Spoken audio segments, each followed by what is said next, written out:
Hey everybody, I'm Cyrus Aragnos. We're going to be playing more Civ 5 today. This is Civ 5 Part 3, so let's just jump on in, shall we? We're going to be picking up right where we left off. I got a Tyreme there. Told him to just kind of wait off. Engineering's now finished, and we're just going to keep going. We lost our dudes over there, which was a shame. I should have told them to bug out. I decided to go with metal casting just because it's 3 turns away. Just trying to get the next ones out of the way that are the lowest level, the lowest turns.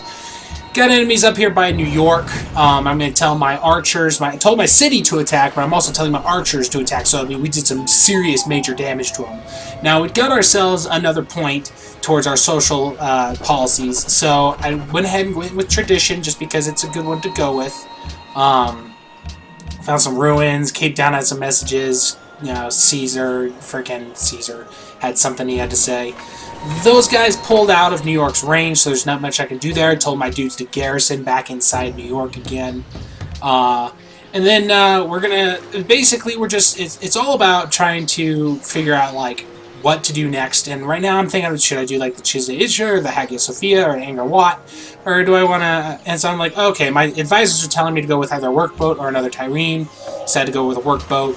So I've got my dudes sitting over here by Rome, just in case, because he does have that one unit over there.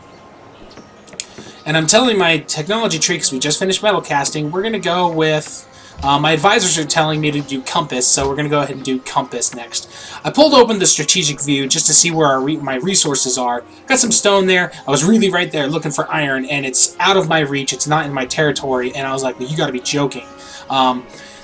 Rome has an iron resource inside his land that he owns right now, so I really was just like, oh crap, I really, really, really need iron because I don't have any.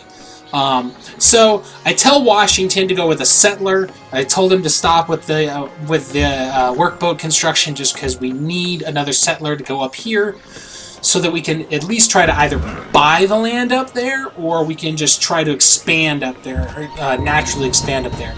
But there's also barbarians up here, so we have to attack them. They're nearby Boston, so I'm having them attack. I'm telling my other dudes to stand by while as my other guys are shooting off arrows. And I got my other guys decisive victory, took them out, completely out of the equation. Cape Town said something. I was like, screw you. I'm a little busy with these attacking barbarians at the moment. Took them all out, and I got some dudes. Two of my dudes got promoted, so that was kind of nice. And let's see, let me get more comfortable here. So I'm just gonna keep telling them, I don't want to do siege because we're not going up against like any buildings or anything like that. But accuracy or barrage would be good. I told them to do barrage too, just because we're in rough terrain and it's just better to have higher damage when you're in rough terrain. So my settler should be coming up pretty soon. I told New York to go with the lighthouse, and Compass just finished, and Bucharest is saying some whatever they're saying. So my dudes here, my settlers, aren't saying that I should settle anywhere over there. I'm like, well, you got to be joking. I need that area up there. There is no doubt about it. I mean, there is no other, And so my dudes are telling me to either do Tyrene or Workboat again. I'm doing another settler, just so I can get another city up there, more capital income. And, it's coming up with all these different messages from, like, Rome is finishing some stuff. And, he only has 2 cities. But he does have a large area to his advantage, though. And he did research the Great Wall of China, the Great Wall, which is why it's it's around his city. So it's telling me that I need to put my dudes way over there, and I can't found a city right here because I'm too close to any of my other cities. You cannot place a city within 4 tiles of another city. So I was like, all right, that's fine. I'll just buy as many tiles and see how far I can go, which I can't get as far up to that iron where I want to go. So I told my dudes to cross the river, and let's hope to heaven that I can reach up there. Luckily, I can once that city is up and running. So next turn, move them in, and then I have to wait yet another turn. And I decided to go with some horsemen at New York because I could use a larger army. Found a city, so Philadelphia's up and up. So now we're going to buy these tiles that are over here so I can get these resources, because it's just, I definitely needed iron resources in order to expand my army base and get my base army units, get them upgraded to different Philadelphia is saying that I should build world's most progressive people. I think it said Augustus Caesar was the most progressive in that in the last several turns, but you know that's fine. I'm just trying to get myself settled up here. Boston saying that I should go with a library, so I said why not. In Washington, it says your guarantee of not expanding near us have been empty words. Know that there will be consequences to this. I said, you know what? Very well, that's fine. You know, I did lie to him. I did say, hey, sorry, we won't build near you in the future, but you know what? I desperately needed those resources, that iron resource, so he can go screw himself. At this point in the game, I have only seen maybe like 2 or 3 of his military. So I've got a higher military than he does. So, and I just built Atlanta there, if you didn't see. I've got a larger military force than he does. But his dudes are probably a little more well equipped than mine. But I've got knights, or not knights. I've got horsemen. I've got archers. I've got pikemen. I've got warriors. I mean, I should be able to, no doubt in my mind, be able to just completely ransack him if he tries to attack me. So luckily, him saying, okay, so just so you're aware, the other leaders now heard the grim truth about you. You know what, dude? You're the only other military leader, or the only leader on this freaking map, so that's good that you told yourself. You know, they say that schizophrenia begins with talking to yourself. So, you know, maybe Caesar's a little, wah! Anywho, we're going to continue building other buildings. Now, what I didn't start to notice, which I really should, is up in the top left-hand corner, I've got science, I've got gold intake, and I've got my happiness. Right there, if you're looking at it, I've got a 7 happiness. When we started this video, I was at 19. And so we're definitely losing our happiness throughout our cities, throughout all of our cities, throughout my empire. Happiness is just diminishing and dying. So I have to change my, because it doesn't, I don't realize it now. I think I realize it once I get down to like 2 happiness or maybe even 0 happiness, that I finally realize, oh crap, I'm screwed.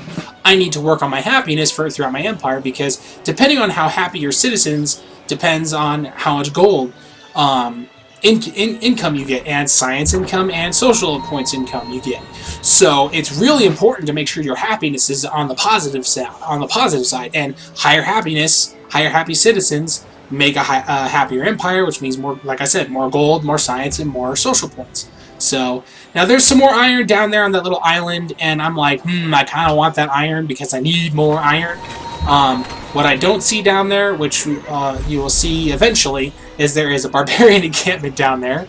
And now I'm having trouble right now telling my Tyrene to move, because he's blocked on one side of the world. He can't move. So Boston, we're gonna go with a market, aqueducts in Washington. And like I said, I haven't noticed yet that my happiness is diminishing. I just in one turn went from 9 down to 8. So I'm telling my dudes to just go and do their own, you know, I just built some scouts. I'm going to tell him to do his own thing. You know, build a monument, which kind of helps the happiness meter a little bit, but not by much. Build a workshop. What a sad sight. Your empire is uncultured. What do citizens do all day? Beat rocks together? He's talking about how I don't have a high happiness, and that most of my cities aren't very advanced. I've got 4 cities, 5, 1, 2, 3, 4, 5. I've got 5 cities, and I'm barely, like, per turn, keeping them up, like, teching them up. Whereas he only has 2 cities. His 2 cities, probably, he's got almost everything researched and teched up. So that's why he's saying that, you know, my people aren't very advanced as his are. So I decided, you know, to go with some walls in Washington. I probably should have done the university, because that would have helped a little bit more on the science aspect of it. But, you know, it is what it is. But at this point, I'm just kind of like, where do I go? What do I do? I've got myself a decent place. People who like to smile most, I should have caught onto that immediately, because it said that Augustus Caesar likes to smile most, and not me. And I should have caught on to the fact that that means that my happiness is going down. He's got a better happiness rating than I do. So physics just completed. I'm doing pretty well. He's doing all of these different wonders, and I haven't touched a single one yet. And that's why his happiness is so high, is because he has all these wonders that he's researched and done through. So luckily I just got myself some iron, so I'm going to tell my dudes to upgrade, to utilize it, just because I got to have a better standing force if he decides to attack me. So, but I'm going to have to end this episode off. I hope you enjoyed. Leave a like if you did, and leave a comment if you wish, and I hope you guys wait for the next one, which it'll be upcoming, and I'll see you guys in the next episode. Have yourselves a good day.